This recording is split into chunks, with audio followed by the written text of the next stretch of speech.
Sir பாஜகவினோட தாவேக்கா அவர் ரகசிய பேச்சுவார்த்தை நடத்திட்டு இருக்காங்க அப்படிங்கிற ஒரு இது தீவிரமாக பரவி அதுக்கு என்ன சார்? அதாவது திருமணம் பண்ணி குடும்பம் நடத்துறேன்னு சொன்னா அது யோக்கியமான விஷயம். பாரதிய ஜனதா கட்சி அரசியல் அப்படித்தான் பார்க்குது.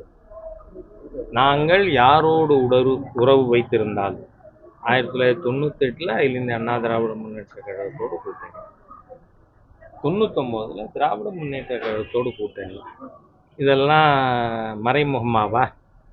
இந்த எங்களுக்கு கள்ள உறவும் தெரியாது, அரசியலில் தவறான நடவடிக்கையும் தெரியாது.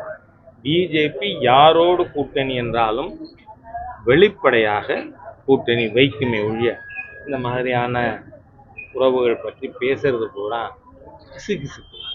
டயா பூஸ்டர் சுகருடைய ரிமோட் கண்ட்ரோல் இனி உங்க கையில. அனைத்து மருந்து கடைகளிலும் கிடைக்கும்.